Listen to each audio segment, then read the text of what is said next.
You know, the first thing I just want to ask you about is Devon. And they were obviously looking at him as running a lot of plays for a receiver. And how do you see him? Well, he's a matchup problem. Yeah. Just like we use him in where you get him in punt return, a kick return, put him in space on a underneath option route. But then he has the unique ability for running back. Most running backs, if you get into his world, are option, but he has the ability to really catch the deep, not just because of his speed, but his athleticism and natural ball skills down the field. And then he's going to be a running back. Devon's going to be a 3-down guy, and people don't realize that. Devon is going to play, and the way the NFL is now with the situations and the diversity, I think it's really he'll excel in that game up there. You can think every year for us, he caught 30-some passes every year he played. He was a 30-some catch guy with 1,000 yards every year. That's a lot of touches, but you can create that with him, and you'll be able to get him touches where you don't get him beat up inside. Jimbo, when you talk to NFL scouts and NFL coordinators about what his role could be, the fact that he does have a role on special teams and as a route runner, is that up his value? He can be an elite returner, he can be an elite receiver, and the ability to run with the football inside. And I'm going to tell you, go back and watch, he's a good pass blocker. He is tough, he's physical, he understands how to do that. And the thing about Devon, why he'll be able to do that, the most under-talked about thing about him, he's highly intelligent. Picks things, he's a very easy guy to coach and picks things up very easily. Changes, and football makes sense, and he's a very smart guy. With the big indoor facilities all over the country, when was the last time you did a pro day outside? And what kind of challenges or changes does that do with the guys? Florida State a couple times. We didn't have one there in 2013. Yeah. So we had a couple of them outdoors. But I'll say it's what you play on. You're playing on grass. It'd be better. Now, on a windy day, you hate for the guys throwing the ball, and then the time, you don't in the wind because they'll judge it around, but you get some conditions south, they get a better look. But hey, you're outside, that's football's outside. Going off of that, half the pro day was at the band practice field. There can't be many places that have that opportunity. Well, no, you got another field to do it, and there's fields across campus which they do it. And I don't know, they were saying something on the field that the scouts themselves wanted it on grass to do it over here, so that was the reason they did it. So I say, it's their day, they're looking at them. Coached a lot of former, or current NFL running backs. Mm-hmm. How does Devon kind of stack up to? He's right there with all of them. Because of, he's a 3-down. He can block. He can run between the tackles. That's the underestimated thing about him. You don't realize how strong he is in natural balance and body control. And everybody sees him as a track guy, but if you ever watch him, he runs with great patience. He's like a lot of track guys sometimes always want to show their speed. Devon doesn't show it till he has to. He has great natural patience to do it. He catches the ball out of the backfield. He learns very well, and he's also a tremendous kick returner. He can be a dynamic kick returner, kickoffs and things and take them back. So he can do everything that the modern day game does, and I expect him to be a great pro. I really do. I think he'll be a great pro. Antonio credited your program for developing into this. Could you just speak with it? Well, let me tell you something. Competitor, tough, can play. Not many safeties can play the second level, what I'm saying, down in the box and be physical, but then have the ball skills to play on the top end in the third level. And that's what the safeties that go high like himself are the guys, you'll see them that can be, I call coverage guys, and other guys are tackle guys. But he has the ability to do both. And see, in high school, he was a heck of an offensive player. He had 1,000 yards receiving his senior year. So his ability to judge the ball, play the ball in a deep part of the field and cover is elite, which in the pro game you got to do. But then you got to be able to tackle. And he loves the physicality of it. So, and again, a very smart guy. And talking about both of those guys, and they love ball.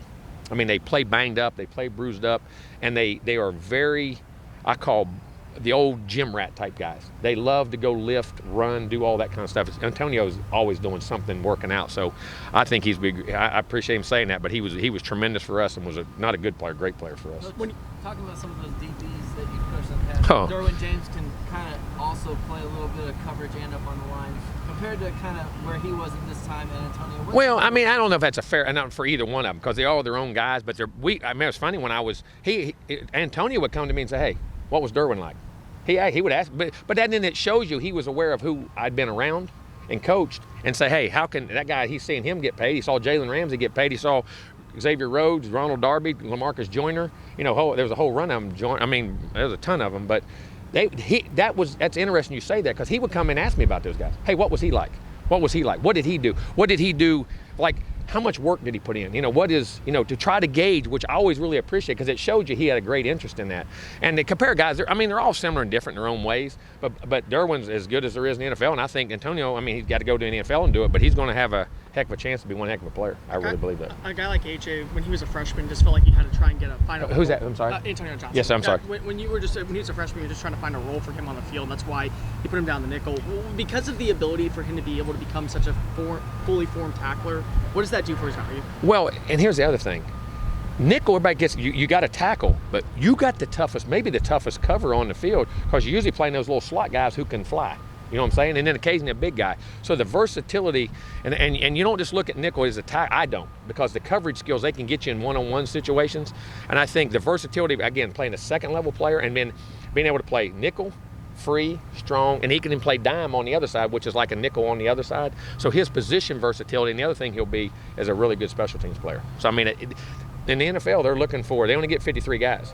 So the more, if they can get 2 or 3 or 4 players almost can do those things in one guy, that makes your value go through the roof, and Antonio will do that, in my opinion. When teams come to you and talk about Jalen, what's your sales pitch? Smart, tough, long, physical, play corner, can be boundary, field, and also I think in time, as you always look at corners on the back end of their career, and even Deion, Rod Woodson even did it. The guys that have size like that could go back and even be a safety on the back end of their careers, as maybe they lose a half a step here and there, but are physical enough to do those things. I think he can do all that stuff. And again, and Jalen, another, I think will be a special teams guy because he's so long and physical in those things, whether you're covering a kick or blocking a kick. He has size, and size matters. When he was coming out of San Antonio, he played both cornerback and safety for some of those steals. So the fact that he already has reps playing safety, will that help him probably be able to find a niche role in the NFL? Well, I mean, I don't know if, I think his instincts does. I think, even because you play, but he's another smart guy, conscientious guy, studies and very natural at what he does. But the more value you have and the more versatility you have, the better it's going to be. When you look back, guys and some guys that transferred out, coming back, what does it mean to the program to be able to? Well, listen, guys leave, and everybody acts like listen, guys leave for a reason. The transfer portal, there's some good things about it, and there's some tough things about it. You know what I'm saying? But they went for opportunities, and I'm never going to deny somebody an opportunity. And a kid, all right, the kid leaves, and you get mad at him, you're going to cut them. Well, why would you do that? I mean, these guys they gave their heart and soul here. They wanted to go somewhere else. They're 18 and 22 years. Help them prolong in their life and do what they do. And I hope all those guys had a good workout today. It was great to see them all. When you look back at his changed career, could you see where he? I'm sorry? When you look back at a changed career, could you see where running track here at A&M really helped him become better? Well, I mean, I think it does. I mean, because you got the versatility going back and forth. Anything you add speed to in this world, it's not going to hurt you. That's for daggone sure. And again, I've been fortunate to be around some guys that have done that, and most of the guys that are talented to do that end up transitioning very well to the next level. Last one. With Jalen, just how much do you think his final season helped his draft stock? Very well. I thought he played well. He covered well. He had very many balls caught on him. I think as least as anybody in the league, I think, if I'm not mistaken. I can't remember the numbers off the top of my head. But I think just maturity. You know what I mean? I think he grew and matured, and he got banged up a little bit, but he stayed healthy. There were some times early in his career, like he had a hammy here and there, and you're playing through those things. It's hard. You don't want to go say that out there because you don't want to tell your opponents. And everybody's saying, well, maybe he's a half step here. But I think the health and what he did that last year, and he's a really good player and a great kid. Thanks, Coach. Thank you, guys. Have a good